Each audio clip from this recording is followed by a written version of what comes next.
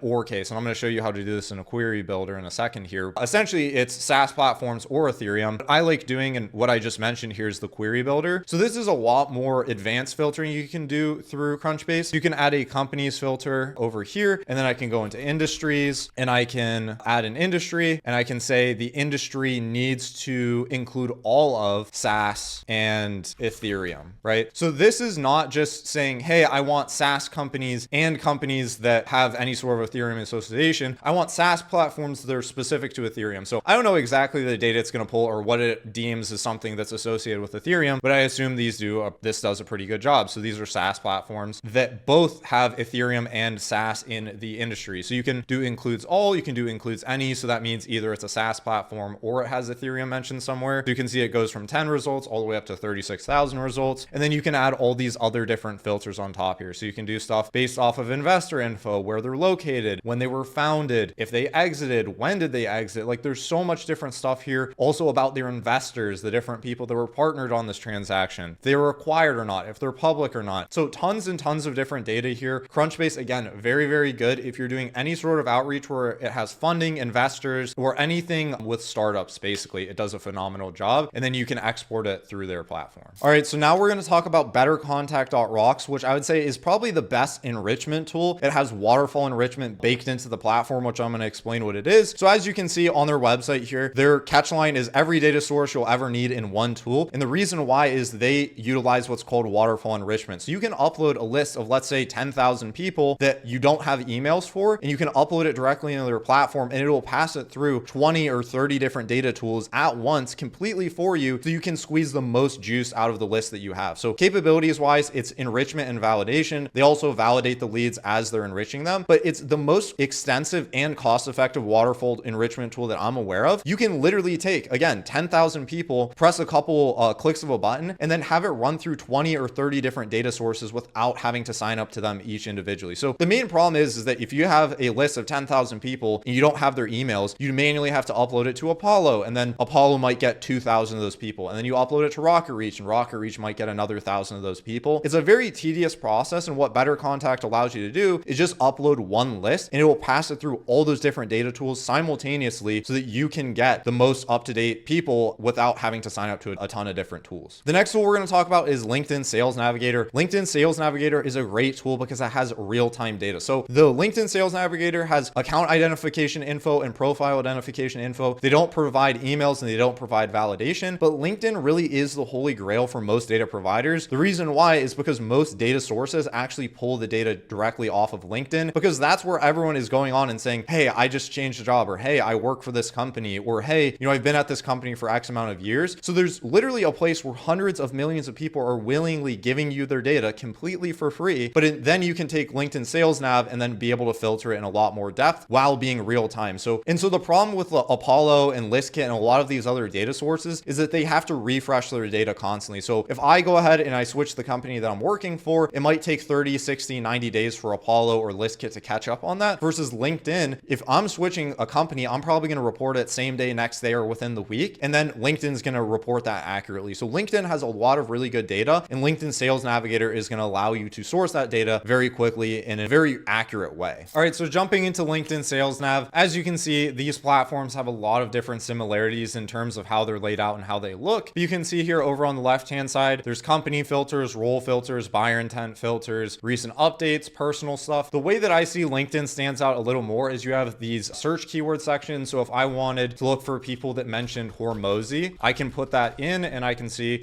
people that either have the last name Hormozy or the people that have made a post about Hormozy. So this keyword search here doesn't just include stuff related to their company, but it also includes stuff that they might have posted about or liked or have any sort of mutual interest in. So you can see it's some people that have it directly in their name, and you can see it's also people that work for Alex Hormozy, which is their company here. So you can check through, and basically using the keyword functionality, you can not only get stuff that is directly apparent in their profile, but stuff that they're associated with. And then you can also layer on stuff like their past companies. So you can see 6 of them used to work for YouTube, so you can include this. There's a couple filters here that most other data sources don't have, like past company. You can do some really cool stuff here. Like if people are following my company, I can tick this box and I can look at the people that are following my current company. You can see if they're active on LinkedIn. So LinkedIn has a lot of really good stuff. The main merits though are the fact that number one, that it's real time, but also two is that you can get a lot of different data points that other platforms don't have, like past company, like years in a certain position, and a couple other things, whether they've changed jobs recently. It's a really good platform if you want to get profile level data and account level data, but it does not provide email and phone number data. You're going to need to use Sales Navigator in conjunction with another one of the tools that I'm going to talk about here to make sure that you can actually get the data off of the platform if you want to use Sales Nav. All right, so next we're going to talk about Find Email, which is a scraper and enrichment tool. So the capabilities of Find Email is enrichment and verification. It does not go out and source the people. However, if you have a place where you have people and accounts already identified, you can upload it into Find Email and it will find their emails and it will verify them. Most of the functionality is in a Chrome extension, at least what I use it for. So I personally use it as an enrichment tool, but they also do have a Chrome extension which you can use to scrape tools like Apollo and Sales Navigator and pull data off there directly. Next thing we're going to talk about is validation tools specifically. So Million Verifier, this is the best in my eyes, cheap, regular validation tool that you can use. Once you get all your leads, you take the 10,000 people, you have all their emails, you can upload it directly into Million Verifier, and it's going to tell you which percent of the leads can you reach out to, which percent of the leads you can't reach out to, and then a certain percent that they might not be able to identify. So Million Verifier has been a part of my tech stack for the last 2 years. There's plenty of validation tools on the market, but the reason why I like Million Verifier is they're the most reliable and cost-effective solution. They don't bill you for emails that they can't validate, and they are a very reliable solution. So these 24% of emails that you can't validate, most other validation tools bill you for that, but Million Verifier doesn't do it, which is why it's cost-effective. And then you can take these emails and plug it into another tool, which I'm going to cover here in a second. All right, so doing a quick demo here of Million Verifier. If you look over here in Million Verifier, whenever you upload, you have an option to buy credits, and then you can go ahead and upload a lead list. If I scroll up, I can show you all you have to do is press upload a list. After you do that, you're going to be able to validate it. It'll go through, it'll load, it'll probably take 30 minutes. And then after it's done, it'll output something like this. You can see here, I uploaded 20,000 or so leads. It said 62% of them are good, 5% are bad, and 33% are risky. So what does this mean? Good emails are emails we can plug into a sending tool and we're safe to email and we're all set. The bad emails are ones that we can throw away because they're not active, or if you were to email them, they were guaranteed to bounce. And then you can see this 33% of emails here are risky, which means Million Verifier couldn't verify them. So the way that they're verifying them is doing a ping to their email server, and some email servers are set up in a way they will not output the answer in a very clear way, or they won't be able to return an answer. And so that's where you get these risky emails. And by using one of the other tools I'm going to talk about, you can actually validate them. But it's very good because Million Verifier is the most cost-effective solution to verify a lot of emails at once. So you can take out of the 20,000 emails and know that 62% of them are good to go. And you can take these 33% and either plug it into the next tool or use the last tool that I'm going to mention, and you can get all of it done in one go. So next we're going to talk about Scrubby.io, which is Catchall validation. So you can see, as I was previously talking about Million Verifier, there's that 20 to 30% of leads that that can't be validated just by the way their email server is set up. So essentially, when these tools go out and try and ping their email server, it returns in a way that it can't be validated.